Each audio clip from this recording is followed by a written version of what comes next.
Olá, pessoal, seja muito bem-vindo a mais um episódio do Desempodera Cast. Sou Tatiane Beatriz, Paula Castelo Branco. Juntas somos fundadoras do movimento Desempodera RN. E se você ainda não conhece, é só ir nas nossas redes sociais que vai aparecer aqui em algum lugar na tela e conferir o nosso trabalho.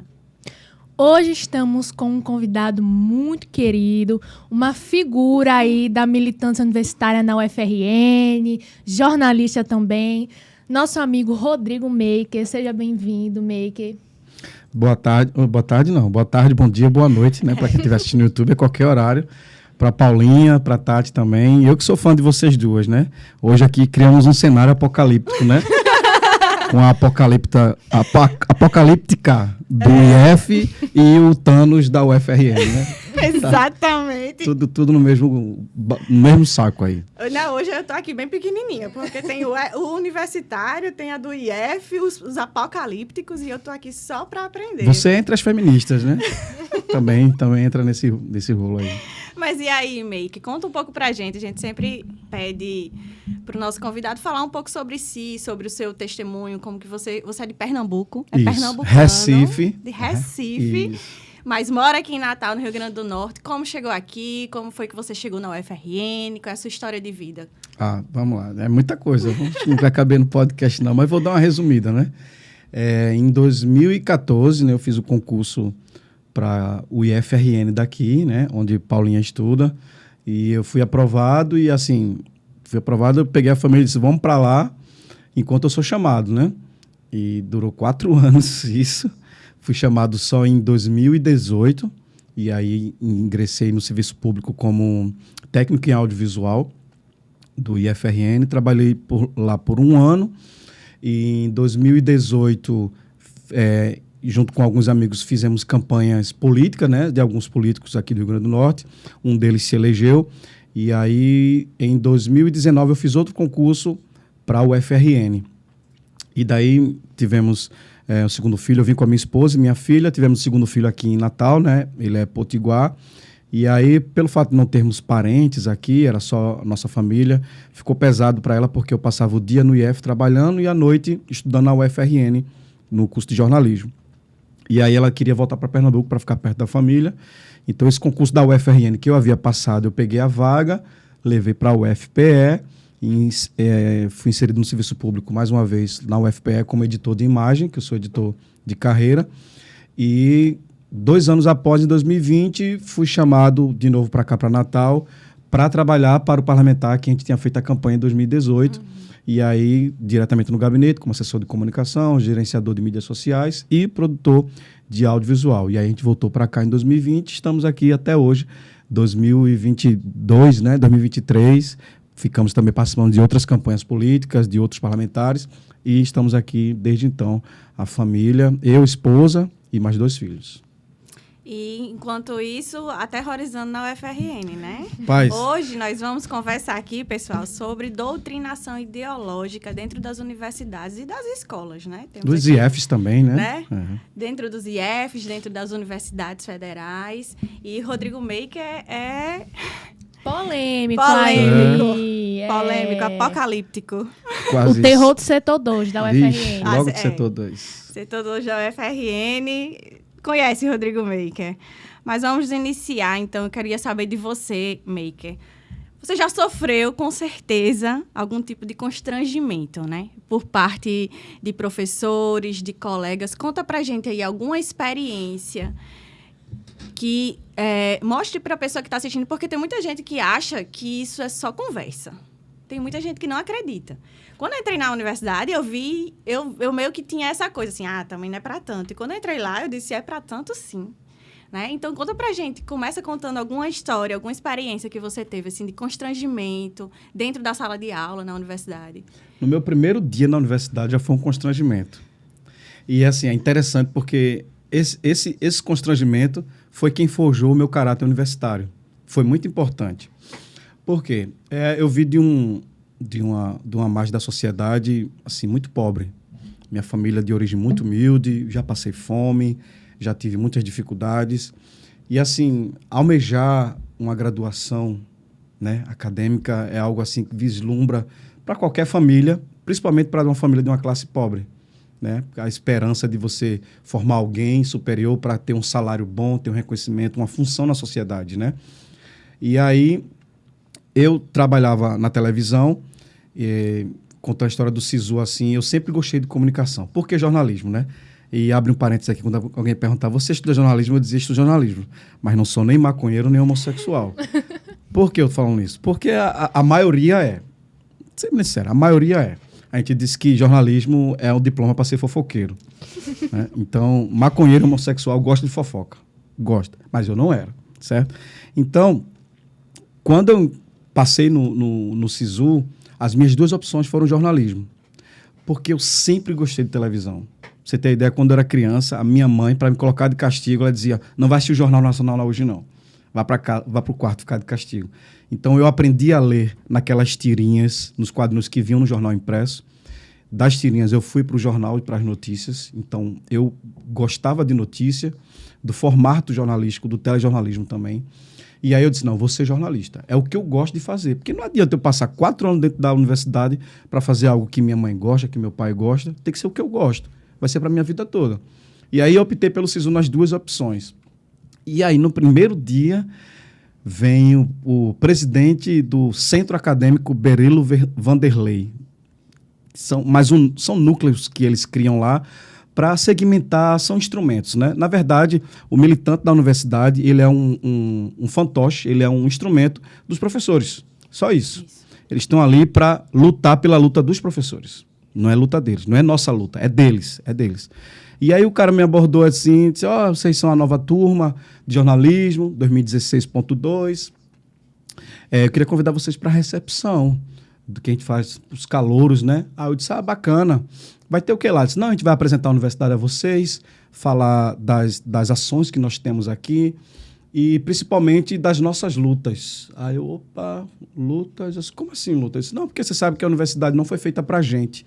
Aí eu disse, pra gente? Eu me senti o ET, né? Porque eu era ser humano, né? Cidadão. Eu disse, pra gente, como assim? Ele fez, não, pra gente que é negro, pra gente que é pobre, pra gente que é LGBT. Aí eu falei, disse, amigo, deixa eu fazer uma pergunta. No Enem que eu fiz, não tinha segmentado, prova para negro, prova para gay, prova para mulher, prova para pobre. Tinha uma prova única. Então, se eu cheguei até aqui, não foram as minhas condições ou identidade de gênero ou classe social, foi porque eu atingi uma meta, né, uma nota lá que me garantiu isso aqui na universidade. Aí você está dizendo que a universidade não foi feita para mim? Aí ele fez, sim, não foi pra gente não. Aí eu entendi, né? Eu disse, caramba, o cara tentou me usar como massa de manobra para lutar uma guerra que não era minha. De cara já. De cara, assim, no primeiro dia. Aí eu comecei a observar. Aí eu conversei com alguns amigos, rapaz, vocês perceberam agora que tentaram cooptar a gente, tentaram rotular a gente para puxar para uma guerra que não é nossa. Por quê? Porque eu trabalhava o dia todo, Tati e Paulinha, e eu tinha aquele período noturno para me dedicar aos estudos. Eu não podia me dar o luxo de dizer, não, eu não vou estudar. Eu vou farrear, vou fumar maconha, vou participar de movimentos sociais. Era isso que eles queriam. E eu falei assim, não, amigo, eu sou trabalhador, sou pai de família, eu estou aqui para estudar. Essa guerra aí eu não vou lutar, não. Pelo contrário, eu vou começar a lutar contra vocês. E aí pronto. Tanto é que a nossa turma, consegui alguns amigos, né? Porque pessoal de mais idade, assim, cabeça, percebeu, é mesmo, Rodrigo, tentaram cooptar a gente. E a nossa turma, desde aquele dia, então, foi rotulada da turma dos coxinhas. Que tava na época, né? Coxinha, sim, né? Temer, Fernando Henrique, Aí a turma dos coxinhas. Os professores chegavam na sala, diziam, vocês são a turma dos coxinhas, né? Já rolava nos grupos, os comentários entre eles. Tem uma turma aí que a galera não conseguimos cooptar, não. Não conseguimos. Não 100%, mas a maioria da turma foi rotulada como turma dos coxinhas. E aí, assim, iniciou a minha militância universitária. Por quê? Porque eu percebi que é uma hegemonia, sabe, Paulinha? A hegemonia, para quem não sabe, quer dizer uma máxima, né? Um grupo de maioria que tenta impor a sua narrativa de todo modo. E as pessoas, por temer o confronto, por temer represália, constrangimento, elas se submetem a isso. Elas se curvam à pressão Se política. curvam, até balança a cabeça. Silêncio, exatamente. Né? É isso aí. Eles querem que você se calem ou você venha para o lado deles. Ser contraponto, jamais. Eles não admitem. Contraponto, jamais. Então, foi isso que instigou minha militância. Porque eu fiz o Enem, tinha o direito de estar ali. Eu tenho as minhas próprias lutas, como eu falei, de origem pobre, de origem humilde. Eu venci gigantes bem maiores do que aqueles que ele colocavam para mim, dizendo que o empresário era um malvadão, dizendo que o hétero era um malvadão, que o branco era um malvadão. Eu disse, não, meu filho. De onde eu vim a realidade, o malvadão é o traficante, de onde eu vim o malvadão é o bandido, que a gente sai de manhã para trabalhar com o celular e o cara vem roubar a gente. Esse é o malvadão. Não como dizem por aí, que é só uma vítima da sociedade que roubou um celular só para tomar uma cervejinha. Não, ele é o malvadão. Então, a minha luta é contra eles. Então, desde aquele dia eu disse, não, eu vou estar aqui na universidade para fazer a diferença e tentar mostrar essa visão de contra-hegemonia para os novos alunos e pessoas que se identificam com isso. E aí foi muito interessante, porque as pessoas me paravam no corredor, falavam bem baixinho no meu ouvido, e disse, você me representa, o que você fala, o que eu sempre quis falar.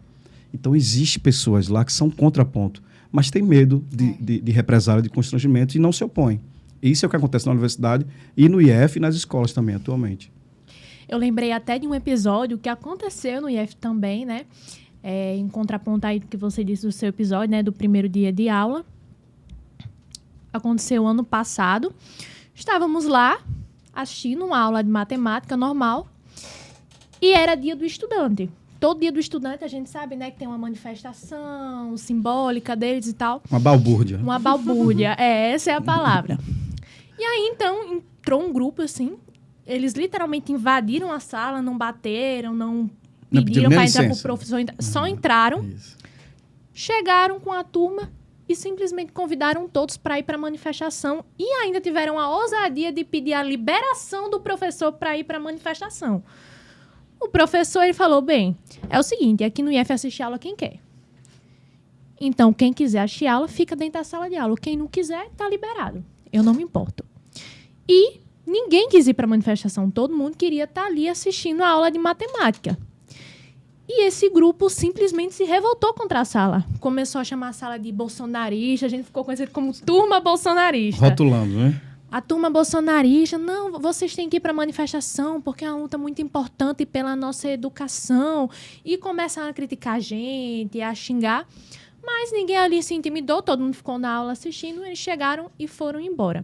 Então, esse é o retrato, né, que a gente tem dentro dos institutos federais, das universidades federais e nas escolas também, né? E contrapondo também o que você disse, que você não se deixou intimidar, né, não se curvou à pressão coletiva, eu lembrei de um trecho de uma aula do professor Olavo, né, que ele dizia, por que eu tenho que ficar intimidado se um ignorante tem uma opinião ao meu respeito? Se ele não sabe do assunto, né? Isso é só uma prova que ele é um ignorante mesmo. E outro, eu não preciso do amor da humanidade inteira. Então, por que eu devo me importar com isso, né? E aí ele finaliza dizendo, né, que o poder dessa militância, desse movimento, se desfaz quando você não tem medo mais deles. Isso, é verdade. Mas ele continua a rotulação porque existem outros poderes que podem te prejudicar, como é o caso das notas dos professores. Do professor. Eu ia perguntar isso agora. Se algum professor... Se você já foi prejudicado, assim, diretamente... Já. Conte pra gente. Paz, é assim... acho que antes de entrar na universidade, alguns amigos já me rotulavam de ser sempre o contraponto, sabe? Eu nunca aceitei o que as pessoas tentavam impor sobre mim. Quem sabe sobre mim sou eu, né? Você pode me conhecer, mas não conhece profundamente. Você não pode deduzir, me rotular e dizer, não, meio que é isso e isso. Você não me conhece para falar isso. Então, eu nunca admiti isso. E eu me lembro agora, era interessante, porque, por exemplo, eu sou editor de carreira e tinha um professor lá chamado Juciano. Ele dizia que era Luciano com J. Para lembrar do meu nome, é Luciano com J. Quem é da UFRN de jornalismo vai saber. Juciano é professor de teorias da comunicação. E aí...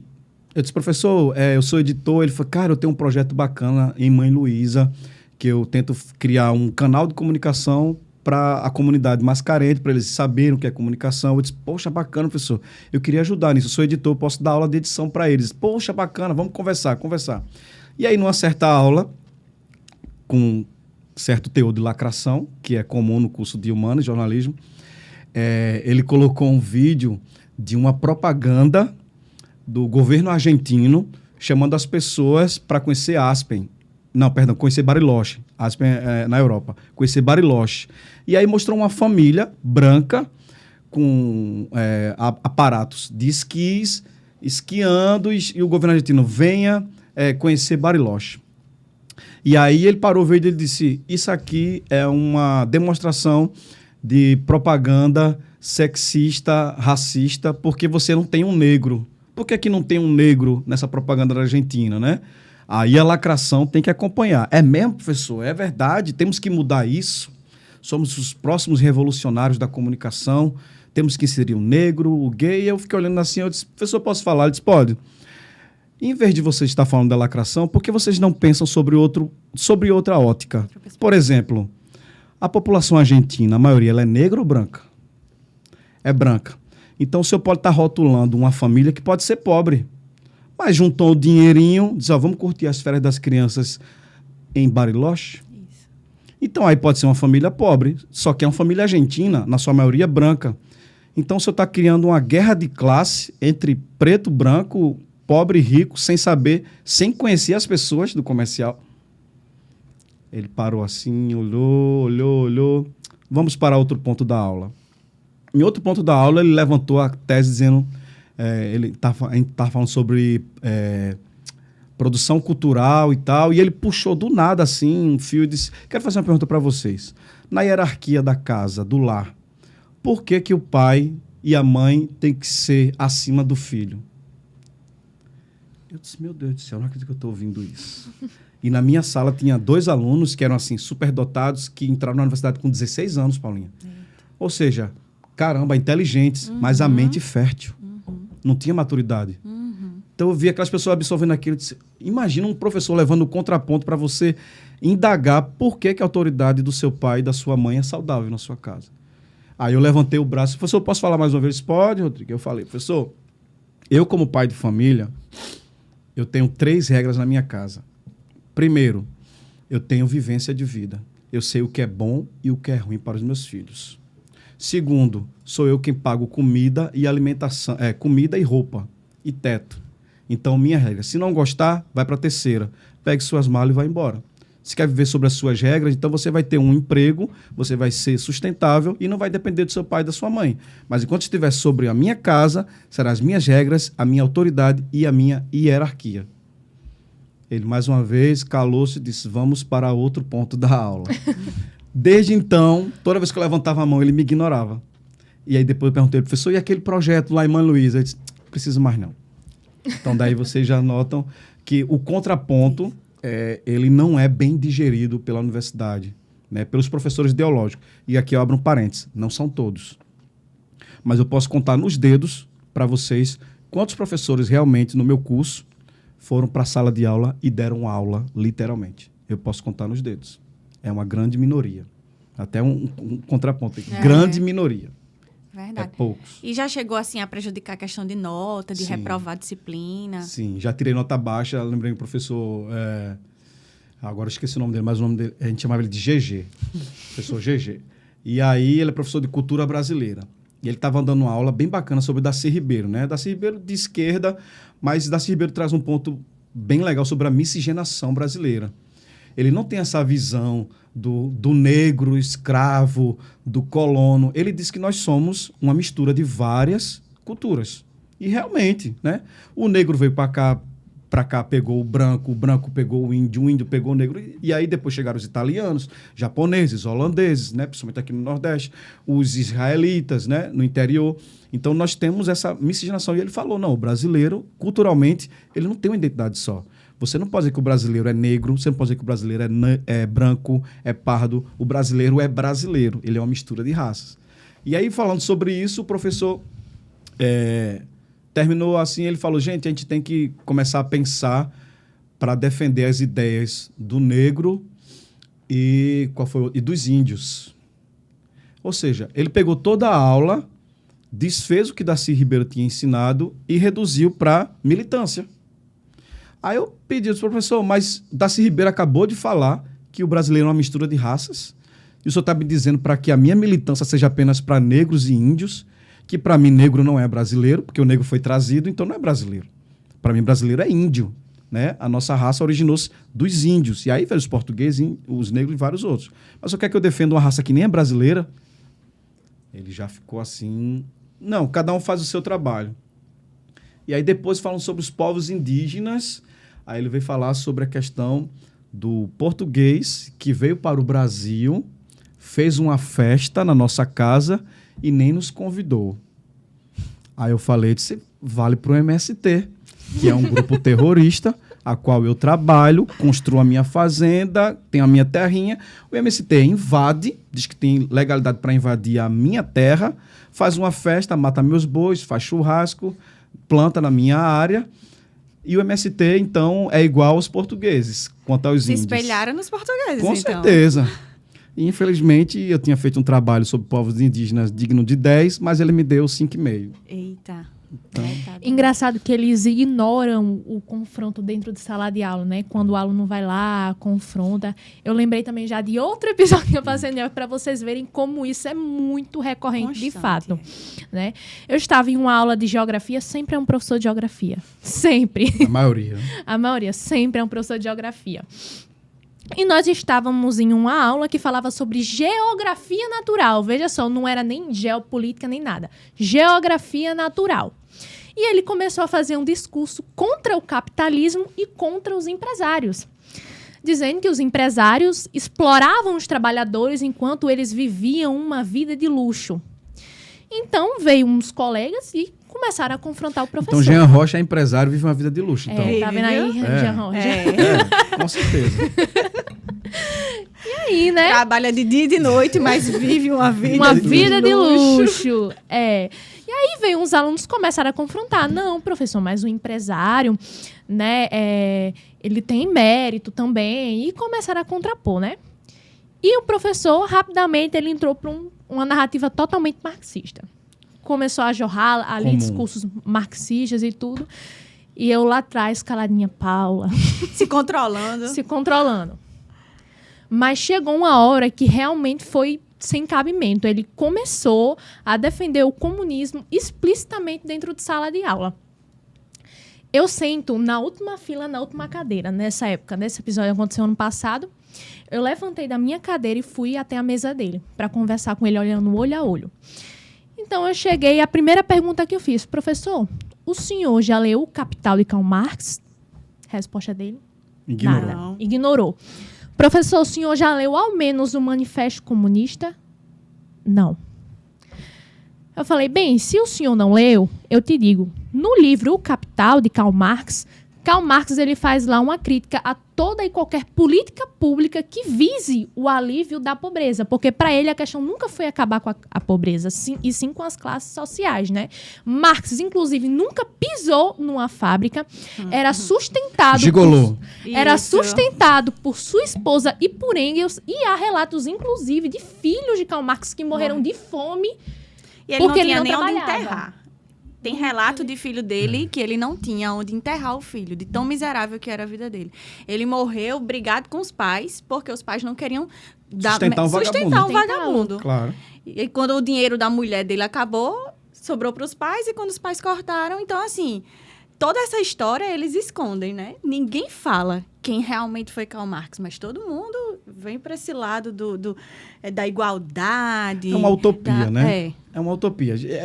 O professor, hoje, que é militante, ele não conseguiu mudar o mundo que Karl Marx queria que ele mudasse. Ele disse, rapaz, eu não consegui, já estou velho, mas eu vou ser professor para instigar e doutrinar outros, para tentarem também. Ou seja, tem outro professor... Quando não é isso, é para perverter mesmo. É para perverter. Vou dar um exemplo. Professor de artes visuais, acho que Adriano Medeiro, mas chamava ele de Adriano Barba, porque ele tem uma barba bem grande. E aí, numa certa aula, ele levantou o ponto. Ele fez pichação. É crime ou poesia da periferia?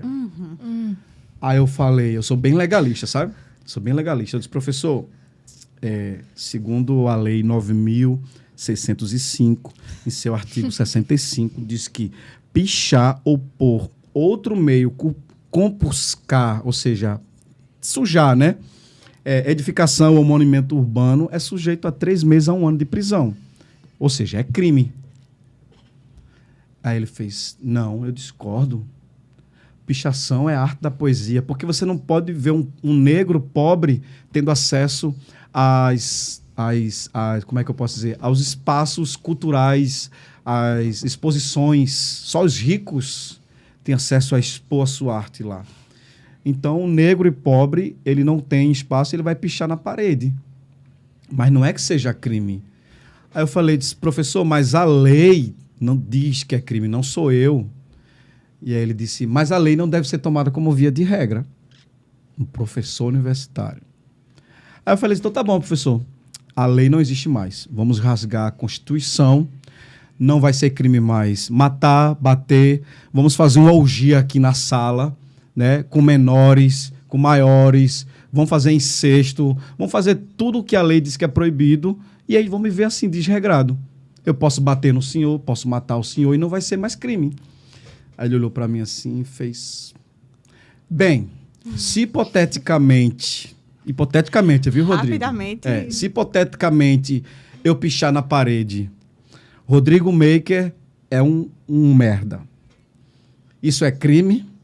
Aí eu dizia, não, o senhor tem liberdade de expressão, contanto que seja na sua parede. Porque na minha parede, hipoteticamente, eu podia dizer, Adriano não é um professor digno. Hipoteticamente, professor. Aí ele virou as costas e continuou a aula. Então, não é só doutrinar, é perverter. É dizer para o jovem que ele tem liberdade até de infringir leis. Então, para que ir para a universidade, então? Para ser um militante, para ser um marginal, um bandido? Não são todos os cursos. Mas os cursos de humanas, e eu posso falar do meu, de jornalismo, em sua maioria é assim. Dá espaço para a legalização das drogas. Então, um aluno que disser, professor, eu vou faltar aula hoje que eu vou fumar maconha, ele não vai ser penalizado. Professor, eu vou faltar a aula, como você falou, o caso de ir para a manifestação. Eu já peguei e-mail de professor dizendo que ia dar meio ponto para quem fosse para a manifestação Lula livre.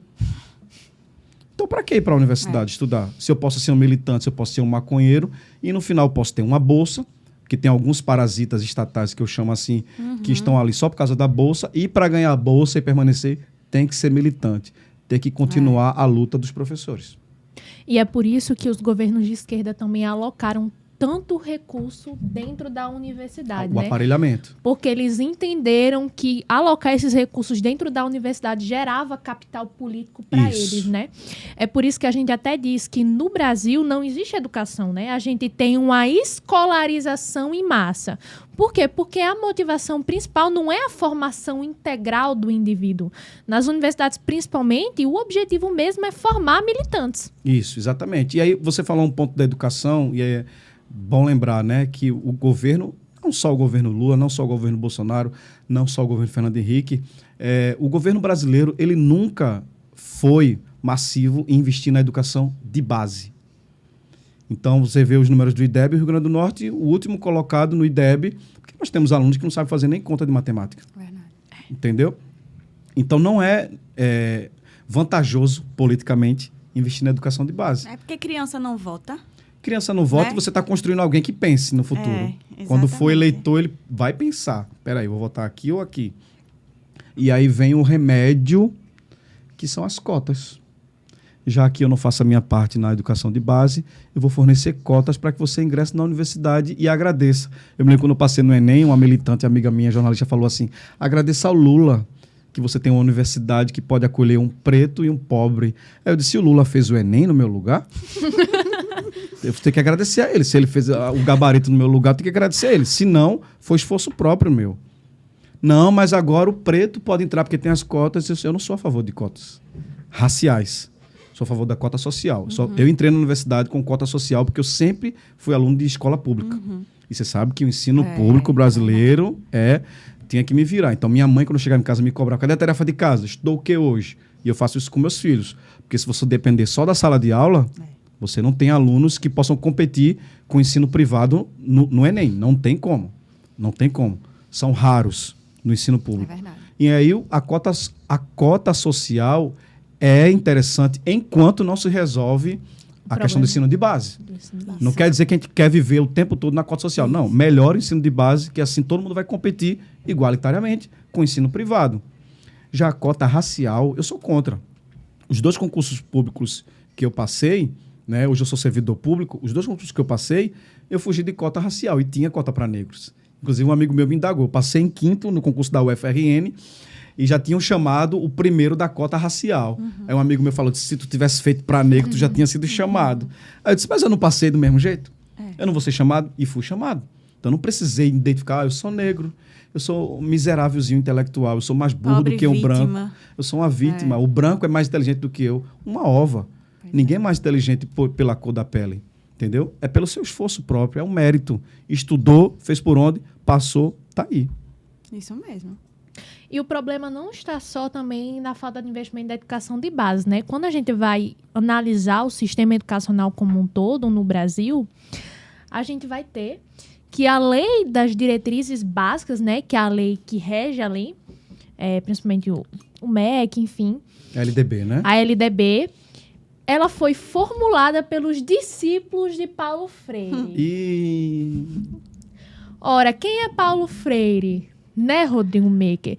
Paulo Freire né, o patrono da educação brasileira. Nunca entrou numa né? sala de que aula nos para dar trouxe uma até os aula. números atuais, né? Parabéns, Paulo Freire. Que dizia que o Neto aluno certo. ele teria que se rebelar contra o professor em sala de aula. E que, vejam só, o principal objetivo da educação era a formação crítica do cidadão. E aí, fazendo um paralelo, que você citou até o Enem, hoje, se vocês forem analisar, a redação do Enem, ela segue uma estrutura. Uma estrutura em que um estudante ele tem que ter um pensamento crítico para ele poder ali redigir uma redação. Um pensamento crítico que muitas das vezes ele não é dado dentro de sala de aula. Então, não é só a questão dos recursos, é um sistema educacional inteiro que está aparelhado. Isso, mas a sala de aula ensina você a lacrar, que Isso. em algumas provas do Enem você ganha ponto É. na redação. Isso mesmo. E aí tem esse E outro aí é fator. que tá, porque quando você vai fazer a sua redação do Enem, você tem que saber, você quer passar ou você quer falar realmente o que Falar você o que você acredita? pensa. Exatamente, É. exatamente. Porque você fica entre esses dois pontos. É. Porque se você não tiver uma defesa progressista, você Pois é. vai Se for ter só uma nota defesa, baixíssima, exatamente, concordo. baixíssima. Concordo. O meu Enem foi sobre violência contra a mulher. Eita. E aí você não precisa lacrar para ser violência contra a mulher. Porque existe, é uma coisa que existe. Porque você existe, precisa ser ser humano. É contra o ser humano, né? exatamente. Então, A mesma coisa se fosse violência contra homem. Ia ser da mesma estrutura, Isso. porque violência é contra o ser humano. Isso. Entendeu? Então, eu não precisei lacrar. Eu precisei apresentar fatos. Que existem homens que se acham no poder de ser donos das mulheres. Isso. E para isso ele tem que fazer agressão verbal, agressão física. E isso é errado em qualquer, vamos dizer assim, em qualquer democracia do mundo. Porque em algumas ditaduras é possível, porque as leis lá são mais diferentes, né? Então, em qualquer democracia que entende que o ser humano ele é homem e mulher e ele não pode ser vítima de agressão nenhuma, isso é errado, né? Mas, por exemplo, eu fiz o ENAD. Meu Deus do céu. O ENAD, se teve 5 perguntas sobre o meu curso, porque o ENAD é Eu já análise, fiz um ENAD. é análise do curso, né? É. A maioria era lacração, gente. Era Só pauta lacração, progressista. lacração. Ou seja, somente. eles querem saber, você vai ser um jornalista militar. Eu me pego uma frase do Flávio Augusto, né, que hoje é o dono do Orlando City. Começou com o WhatsApp, né, escola de inglês. O cara é empreendedor pra caramba. E ele fala assim, se o jovem entendesse o que a universidade hoje tem para oferecer para ele passaria os 4 ou 5 anos, dependendo do curso, empreendendo. Empreendendo. Porque você entra na universidade, claro, pelo que você gosta, mas você quer se formar em uma carreira que vai te dar dinheiro. No fim de tudo é isso. Você quer ter um emprego digno, porque você tem capacitação para isso, para ganhar um bom salário. Aí o Flávio Augusto, você quer ter um bom salário? Eu te recomendo passar 4 anos empreendendo. Porque no final de 4 anos, se você seguir regras, ser ético e fazer correto, tu vai estar ganhando mais do que com o teu diploma. E hoje, infelizmente, no Brasil, tem uma graduação com esse tipo de formação, por exemplo, linguagem do X. Linguagem do X. Linguagem do arroba. Eu sou radialista, trabalhei numa emissora, e aí tem alguns estagiários lá de comunicação, eles já me conheciam. Aí a estagiária fez a pauta, o roteiro, e colocou lá em linguagem neutra, no linguagem do X, o nome do entrevistado. Eu mandei chamar ela, disse, ó, chama ela aí que eu não vou colocar isso no ar não, nos caracteres, que é a tajazinha lá. Não vou colocar. Aí a diretora da televisão chamou e disse, O Rodrigo quer saber por que você colocou isso aqui. Eu disse, não, porque a entrevistada não deve ser rotulada. Eu disse, você perguntou a ela? Porque, com certeza, ela não sabe nem o que é a linguagem do X. Você sabe que você é da UFRN, eu sou de lá, você me conhece. Mas aqui é uma emissora. Então, no mercado de trabalho, aprenda isso. No mercado de trabalho, é homem, mulher. A entrevistada, o entrevistado. Não tem entrevistadix ou entrevistada arroba. Aí eu pedi para ela corrigir e mudar. Por quê? É outra coisa que acontece na universidade. Eles tacam o pau no mercado. Eles não querem que você seja funcional para o mercado de trabalho. Ele quer que você seja um militante e aí você também repercutir o ensino para você ser professor acadêmico. É boa a pesquisa? É, mas a maioria dos professores, eles não instigam a pesquisa para você ser um pesquisador. Ele quer que você seja um professor e você tem que perpetuar essa doutrinação ideológica. Por quê? Para quando ele morrer, saber que deixou alguém lá. Por isso existe bolsa de mestrado facilitada, bolsa de doutorado facilitada, porque ele entende que você é um militante que vai prosseguir na doutrinação que aquele professor iniciou em você lá no início da graduação e até na formação do ensino médio também. Acontece no ensino médio. Tem, por exemplo, monitoria, né? Bolsa. Tem dinheiro para monitor, mas você acha que um professor de esquerda vai conceder uma bolsa para um aluno que nem Rodrigo Maker, que vai ser contraponto? Não vai. Então, cadê o mérito? Não existe mérito. Então, a tua filiação, a tua inclinação ideológica vai te garantir alguns privilégios na universidade, que não quer dizer que no final da tua formação vai te garantir um bom emprego. E aí eu pergunto mais uma vez, para que entrar na universidade, então? Aí você pergunta para mim, por que você entrou na universidade, Rodrigo? Aí eu vou responder. Eu já tinha o registro de jornalista, porque eu sou repórter cinematográfico também, e hoje o Sindicato de Jornalistas concede o título de jornalista para quem é repórter cinematográfico, ou seja, cameraman. Então, já tinha o registro de jornalista, já era jornalista. Mas como eu ingressei no serviço público, e no serviço público existem progressões de acordo com o teu grau de conhecimento. Então, quem tem o ensino médio é uma progressão, técnico é outra, graduação, mestrado e doutorado. E eu falei, disse, rapaz, eu vou entrar na universidade para aprender, para me formar naquilo que eu gosto, e automaticamente eu vou ter uma progressão de carreira no serviço público. E esse foi o motivo. Esse foi o motivo.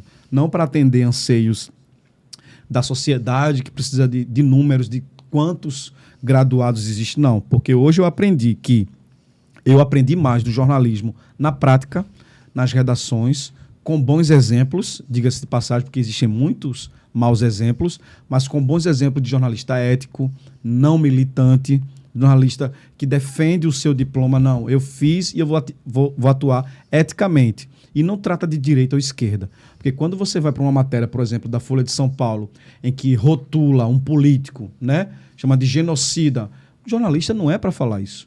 O jornalista é para trazer fatos, formar opinião. E aí é onde está o poder. Se o professor ele consegue te formar um jornalista militante, ele sabe que você vai usar o seu trabalho, o seu texto, o seu vídeo, a sua fala, para formar opinião de acordo com a inclinação ideológica. Então, as pessoas hoje que consomem jornalismo sem um senso crítico, eles estão sendo usados como fantoche. Jornalismo militante, que é a grande maioria. Por que é militante? Porque existe a verba publicitária do governo.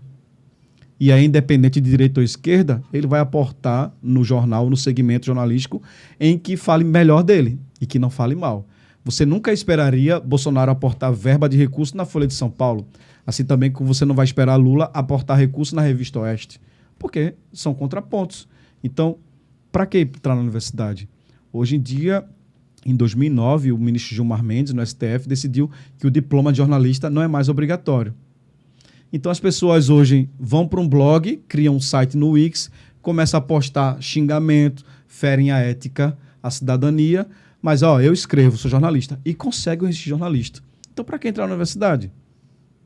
Se eu vou me deparar com algumas ações doutrinadoras, ideológicas, com constrangimento. Hoje, você entrar na universidade e você não, no curso de jornalismo, por exemplo, e você não ser fumante de maconha, você está fora da bolha social. Se você hoje entrar no curso de jornalismo e não for homossexual, você está fora da bolha social. Se você hoje entrar no curso de jornalismo e não for de esquerda, você está fora da bolha social. Então, para que entrar na universidade? Verdade. Outra coisa que eu estava aqui lembrando você falando, e eu lembrei de uma situação que aconteceu ano passado. Vixe, um episódio. Uma das, mas essa daqui foi a situação que eu soube quem era Rodrigo Maker. que foi lá na UFRN, no setor 2. Conta pra gente um pouco da história da faixa lá que você rasgou do comunismo. Vamos lá. O setor 2, para quem não conhece a universidade, ele é o setor famoso pelas lacrações, né? Então, é o setor onde tem mais maconheiro, onde assim a galera fuma maconha assim abertamente, onde as pessoas usam as paredes para pichar, fazer manifestação ideológica fora do quadro de aviso que deveria ser, né? Cartaz, anúncio e tal.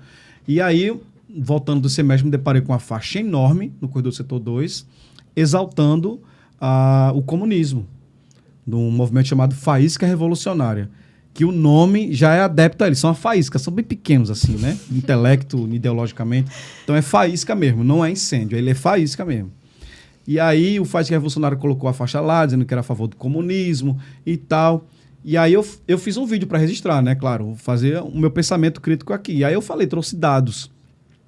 O comunismo, ele matou em torno de quase 100 milhões de pessoas no mundo todo. O nazismo, que é outra forma totalitária e que é repreendida e deve ser repreendida por todo o campo ideológico, matou quase 7 milhões. E eu perguntei, por que o nazismo, que tem a mesma identidade totalitária e matou menos pessoas, é condenado pela militância de qualquer modo, mas o comunismo, que matou quase 100 milhões de pessoas, é exaltado? Fiz essa indagação. Então eu, como aluno, entender que a liberdade de expressão tem os seus limites, assim como se eu exaltasse o nazismo, eu seria condenado, então eu entendo que exaltar o comunismo também deve ser condenado. Fui lá e arranquei a faixa. E aí, meu amigo, a militância veio para cima, né? A militância veio para cima e aí vem a pressão do falar alto, do gritar, começaram a me rotular de bolsonarista. Mas como é que tu sabe que eu sou bolsonarista ou não? Só porque eu sou contraponto da esquerda, eu tenho que ser bolsonarista.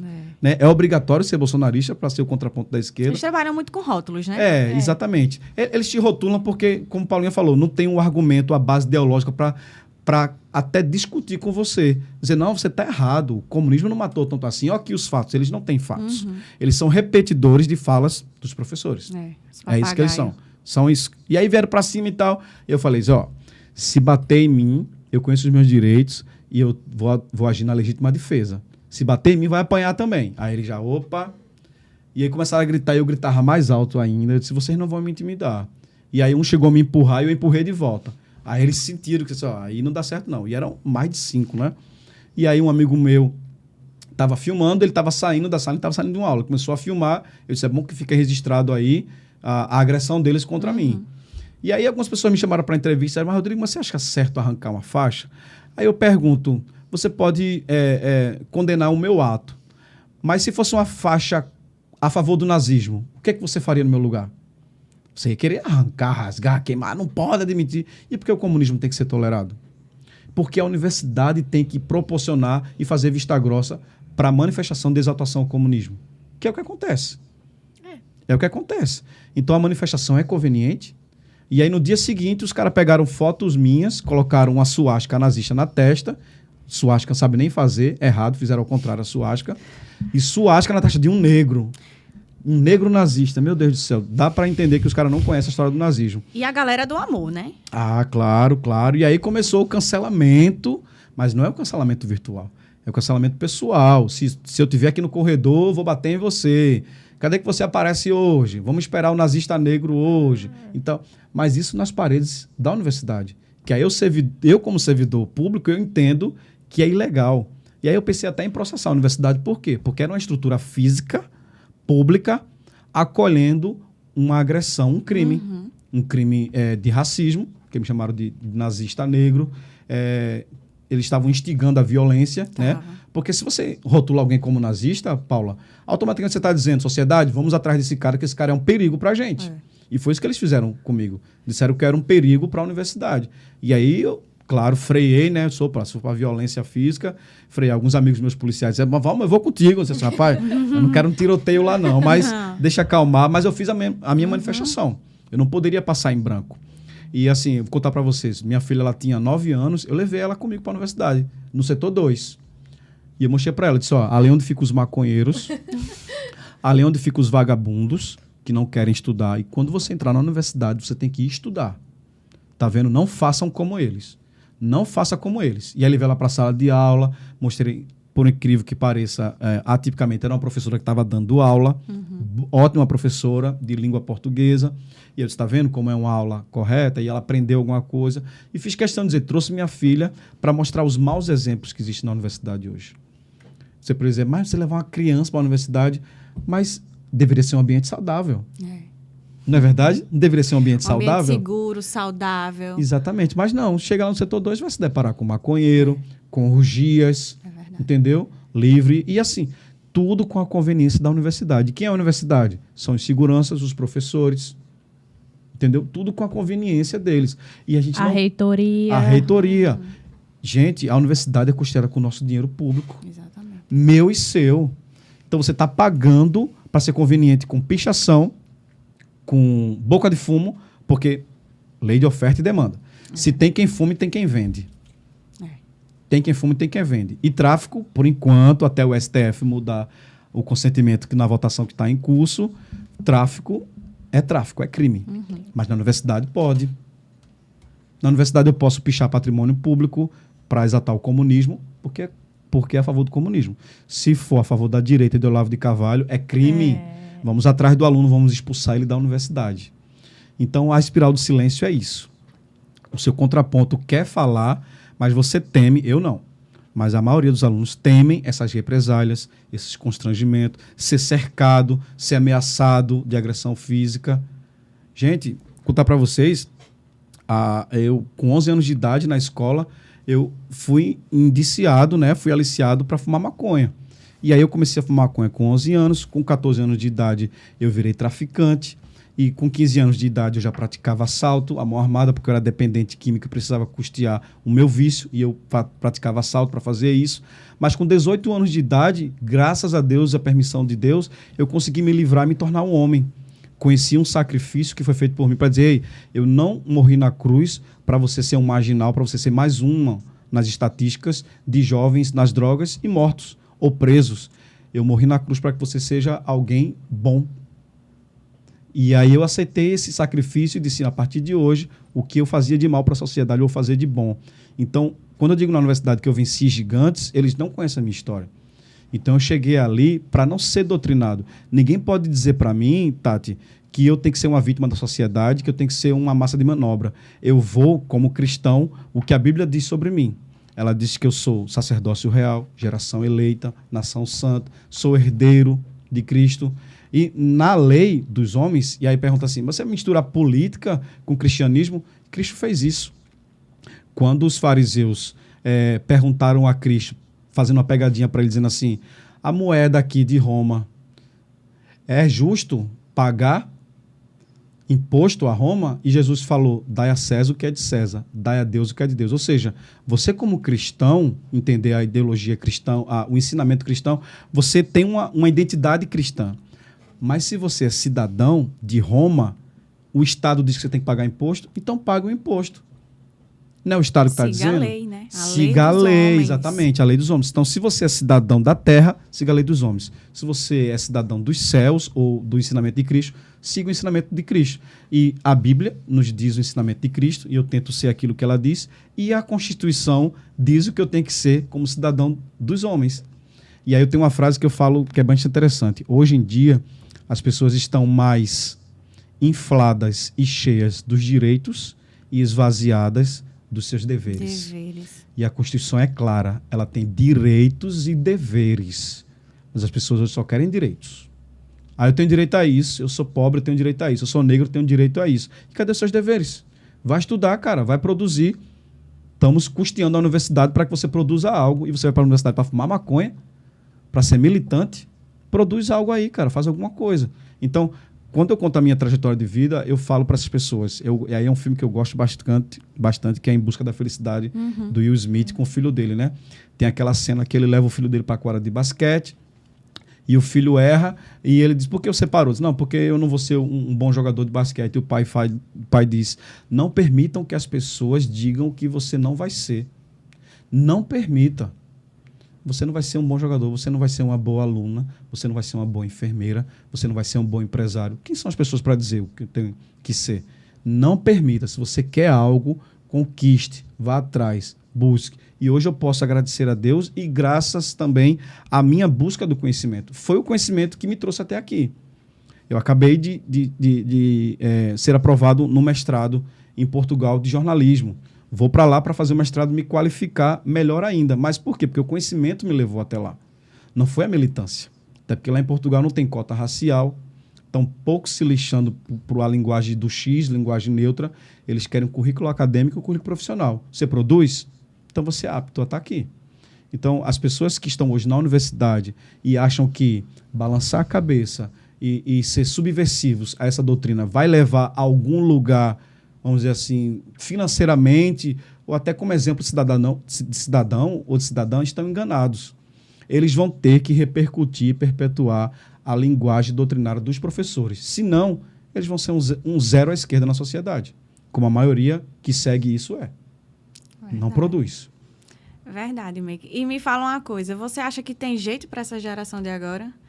Porque o que a gente está vendo nas universidades, nas escolas, nos institutos federais é uma coisa assim tão assustadora. Eu digo que é assustador, porque às vezes Paula me relata coisas que ela tem 17 anos, ela está no ensino médio, ela está concluindo o ensino médio, e que ela passa por coisas, por doutrinação tão pesada que eu fico pensando assim, esse aluno no ensino médio já está passando por isso. Quando ele entrar dentro da universidade, que o negócio é ainda mais pesado. É verdade. Que geração vai ser a geração futura, né? Eu digo que ainda nós estamos colhendo os maus frutos da geração de Paula. A gente ainda vai colher. Infelizmente. Infelizmente. Nós já estamos colhendo da geração de 10 anos atrás, 15 anos atrás, que já foi o início, né?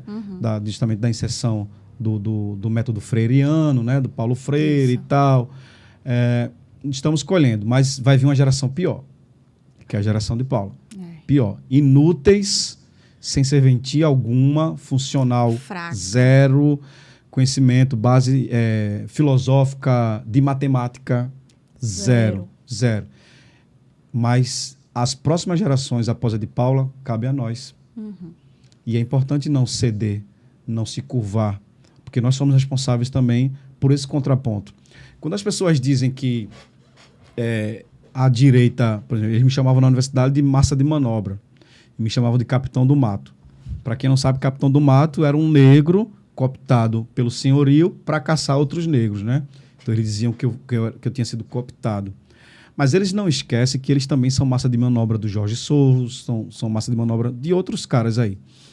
Mas nós era o que somos, éramos o da direita, né? Mas essas pessoas esquecem que eles são necessários também para o equilíbrio do sistema. Imagine se você vivesse numa sociedade só de direita. Deus me livre. Né? Terrível. Gente, temos exemplos aí de pessoas que se acham mais do que Olavo de Carvalho. Isso. Né? Cheios de si, porque teve o conhecimento e a direita, eu sou a voz da direita. Cara, você não é nada, é só mais uma peça no xadrez. E o xadrez tem as peças brancas e pretas. Não falando na questão racial, falando na questão de contraponto. Então, da mesma forma que existe a esquerda para a gente contrapor, existe a direita para que eles possam contrapor. Só que eles não têm um fundamento. Eles não têm um fundamento. E essa é a questão do discurso da esquerda. Quando eles não têm um fundamento, eles vão te rotular. Eles atacam você e não ideias, né? É algo até que... Essa semana, eu acho que esse mês, na verdade, eu abri uma caixinha lá e começaram a fazer várias perguntas, assim, polêmicas, né? Sobre essa minha atuação dentro do IFRN. E me questionaram sobre as represálias que eu sofria, provocação, como era a minha relação com a minha turma, né? Eu falei, olha, dentro da minha turma, dentro do IF, eu nunca escondi minhas posições, nunca deixei de me expor. Agora, a diferença é que eu nunca ataquei pessoalmente ninguém. Isso. Eu ataco as ideias. Então, eu vou criticar sim, eu vou me posicionar, mas eu nunca vou chegar para você, vou te criticar pessoalmente, vou te xingar pessoalmente. Então, isso me possibilitou que tivesse muitas relações harmônicas, de fato, dentro da turma. Eu recebi até uma mensagem de um colega no meu direct falando, Paula, de todas as pessoas de direita que eu já conheci, você é a que eu mais gosto. Por causa do respeito, né? Por causa do respeito. Isso. Então, eu falei, gente, vocês, quando vocês se deparam dentro de um ambiente desse, não adianta você chegar querendo... eu vou transformar aqui o IFRN. Você não vai. Você é uma pessoa com vários lá dentro, né? E o que eu costumo dizer, a militância dentro desses espaços não é que ela é grande, é porque ela é muito bem organizada. E barulhenta. E barulhenta. É uma minoria barulhenta e organizada. Então, você tem que saber se comunicar assertivamente e atuar assertivamente dentro desses espaços, né? Quando, por exemplo, eu faço vídeos, né? Denunciando cartaz aqui e ali. Muitas vezes não é para chamar atenção, não é para lacrar na internet. É para dizer para alunos que estão lá dentro com medo, que estão ali se curvando à pressão coletiva. Que existem pessoas aqui dentro que pensam como vocês. Então, Isso. não tenham medo de se posicionar. Então, assim, é um trabalho de longo prazo que a gente vai ter que fazer, né? Como você disse, a gente vai colher ainda, infelizmente, esses frutos dessa minha geração por muitos anos. Mas a gente já tem que começar educando a próxima geração que está por vir. Isso, exatamente. E cabe a nós não silenciarmos. Porque eu já recebi relatos de pessoas assim também, dizer, rapaz, eu tinha um pensamento quando entrei na universidade, mas quando eu ouvi você, seu contraponto, eu percebi que eu poderia seguir outro caminho. A maioria cede.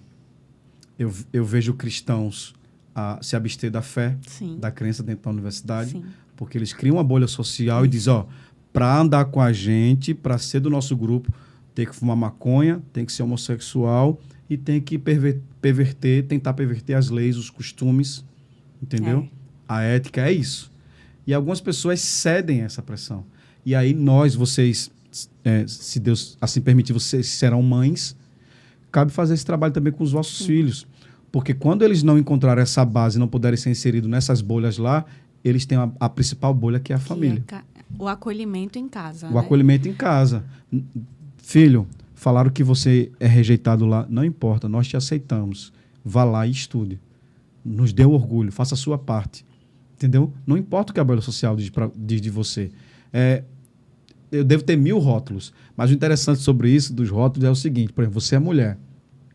Existe a base das feministas, claro, a maioria da esquerda, que não aturam a agressão à mulher. Mas se uma mulher é de direita ou contra a esquerda, está permitido bater na Paulinha. Está permitido agredir verbalmente a Paulinha. Mas ela não é mulher? Ela não é mulher, mas não é do nosso lado. Exatamente. A mesma coisa era na universidade. Brancos eram racistas comigo na universidade. Capitão do Mato.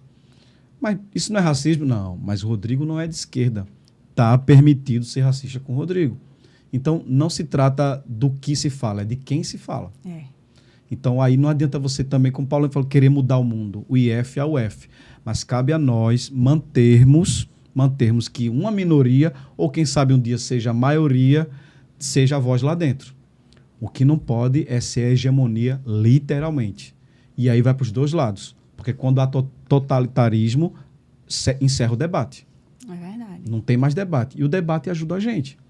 O debate a gente aprender, a construir, até mudar pontos que a gente pensava, dizer, rapaz, eu pensava assim, mas depois do meu debate com Paula, eu penso diferente. E isso é sadio, né, na sociedade. Isso é muito sadio. Agora, como Paula disse, a gente não pode deixar o campo do debate de ideias para partir para a agressão pessoal. Ah, você não concorda comigo? Então você é capitão do mato. Ah, você não concorda comigo? Então você é coxinha. Você é massa de manobra da direita. Isso não é legal, né? Isso não é sadio. Que é uma coisa, assim, muito comum, né? Eu vejo, assim, às vezes no trabalho, pessoas que se dão... Eu sei que a pessoa é de esquerda, eu sei que ela é feminista, eu sei que a pessoa é feminista, de esquerda, mas eu trato normal, eu converso normal, a pessoa super gosta de mim, até descobrir que faço um trabalho contra o feminismo. Eu tive uma experiência recentemente com uma colega de trabalho, que ela me amava, a gente se dava super bem. Aí veio um colega e disse assim, você sabia que Tati não é feminista e ela tem um trabalho contra o feminismo? E assim, a relação mudou totalmente. Só que eu nunca mudei com ela, mesmo sabendo que ela era feminista, que ela era de esquerda. A relação pessoal foi pro lixo. Ela já me ignora, já me olha torto. Por quê? Porque acontece muito isso, né? Fala-se tanto em inclusão, em amor, esse amor todo que a esquerda prega, mas é para eles, entre eles. A partir do momento que você é o contraponto, como você falou, não existe esse amor. Por falar em inclusão, numa disciplina que eu paguei, né, de elaboração do projeto de pesquisa, né, uma disciplina que te prepara para fazer o TCC. E aí a professora, vamos construir o projeto, queria ouvir as ideias de vocês. Não quer dizer que seja o TCC de vocês, mas qual a ideia? Aí eu falei, professora, eu já tenho a minha pronta e vai ser essa mesmo. Porque eu sou defensor da inclusão de minorias. Quais são as minorias, na minha opinião? deficientes, crianças e idosos. Essa, para mim, é a verdadeira minoria. Porque são pessoas que necessitam de alguém que fale por elas. Um negro que ele é sadio, que ele não é idoso ou é criança, ele não precisa que ninguém fale por ele. Fale por você, cara. É verdade. Entendeu? Uma mulher que ela se impõe na sociedade, diz, eu não vou admitir que nesse local de trabalho não tenha uma vaga ou que eu ganhe menos do que um homem fazendo a mesma função. Ela tem essa voz. Mas um deficiente, ele precisa de alguém para ajudar a entrar com a cadeira de roda. Ele precisa da acessibilidade, que aí foi o meu TCC. Porque os veículos de comunicação, eles não têm ferramentas de inclusão. Qual é o jornal local que você assiste aqui que tem intérprete de Libras? Verdade. Legenda. Audiodescrição. Não tem. E existe lei no Brasil para isso. Mas só quem cumpre é a TV estatal. Né? Na TV Brasil tem um repórter visual, que é um repórter só com linguagem de sinais. E nas matérias tem legenda. Isso é inclusão. Aí eu pergunto para a professora, a comunicação e os jornalistas que estão sendo formados aqui, eles têm essa ideia inclusiva ou eles só querem lacrar? Falar sobre, como o professor disse, colocar o negro e o pobre nos produtos comunicacionais. Sabe o que ela disse para mim? A pauta é bacana, mas eu acho que você poderia buscar outra mais relevante. Olha só, tá vendo? Eu falei, relevante pode não ser para a senhora, mas para mim é. Para mim, a bandeira, para mim, a causa que eu defendo da inclusão dos deficientes é fundamental. E aí o meu TCC foi com 2 jornalistas deficientes, um cego e o outro com paralisia infantil, que eles fazem comunicação. E eu indago para eles na hora assim, do documentário, eu disse, vocês se sentem representados no jornalismo hoje? Vocês consomem conteúdo jornalístico com inclusão? A resposta é não. Por quê? Porque a universidade não forma jornalistas com pensamento de inclusão. Forma jornalistas com pensamento de lacração. Então, esse meu projeto, eu quero levar para o mestrado. E aí, na minha entrevista de mestrado com os professores portugueses, eu falei. Eles amaram lá. Caramba, Rodrigo, louvável a sua atitude, cara. Você está pensando em construir algo para a sociedade futura. Uma sociedade em que eu ligo a televisão para assistir um jornal e eu sei que vai ter todas as ferramentas de acessibilidade e inclusão. Porque a sociedade não é só feita de negro, pobre, mulher e homossexual. É feita de deficientes. Mas o produto que é produzido hoje pelo jornalismo brasileiro não tem inclusão para deficientes. E isso é pensar nas gerações futuras, é fazer a diferença. Aí você pode dizer, poxa, Rodrigo, vou dizer para o meu pai que valeu a pena o imposto que ele paga, que é colocado na universidade, porque alguém criou um projeto funcional e quem vai ajudar a sociedade no futuro. Ao contraponto da maioria do que é feito lá. Você sabe, os TCCs que são feitos na Universidade de Jornalismo, eu não vou nem citar aqui, porque é até pornográfico para o seu público, para a sua audiência. É verdade. Então tá, Rodrigo. Para encerrar, eu queria que você deixasse um conselho para quem está assistindo esse episódio. Esse estudante que está entrando nesse ambiente, que ele tem o seu posicionamento político, ele tem a sua visão de mundo. E ele vai encontrar um ambiente totalmente hostil se ele não for de esquerda, se ele não for progressista. Qual é o conselho que você dá para quem está nos assistindo? Eu falo visão de mundo porque quando você diz visão política, eles já querem te colocar de um lado ou de outro do partido, né? Então, é visão do mundo porque a gente tem uma criação. Eu passei por coisas que você não passou ou que Paulinha passou e você também não passou. Então, nós temos a nossa visão de mundo. Isso. Nós traçamos um caminho para chegar até aqui. E aí existem pedras, percalços que cada um passou, mas chegamos até aqui. Então, a visão de mundo é isso. E esse caminho pode trazer para um lado político ou para o outro, ideológico ou outro, né? Mas é a visão de mundo.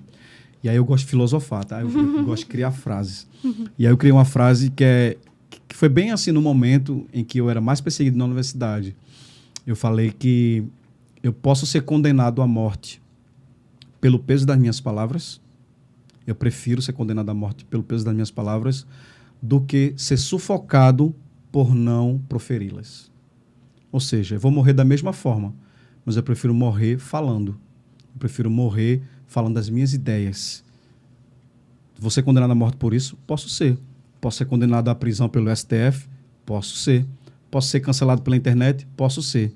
Mas eu vou morrer falando.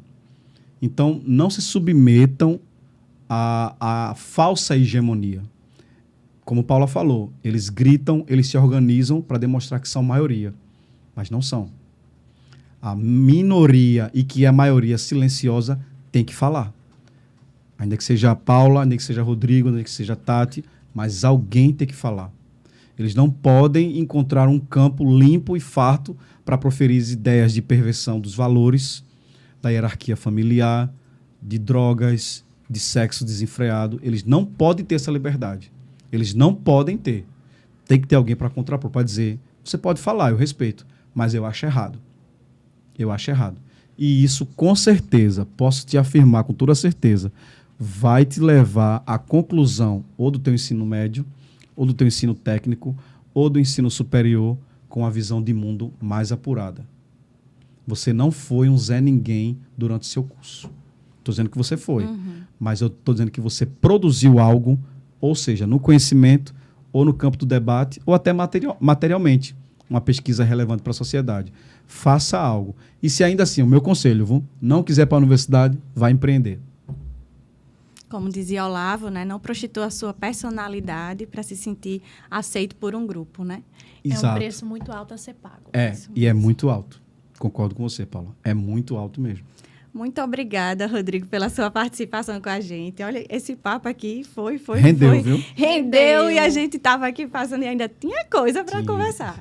Mas vamos encerrar, pessoal. Esse é o nosso número o quê? 12? Episódio 12, eu acredito. Ainda bem que não foi o 13. Graças a Deus. Me livrei. Quando for 13, a gente pula pro 14. Vai pular pro 12.0. 14. Muito obrigada pela sua audiência. Até o próximo. Tchau, tchau. Valeu. Foi.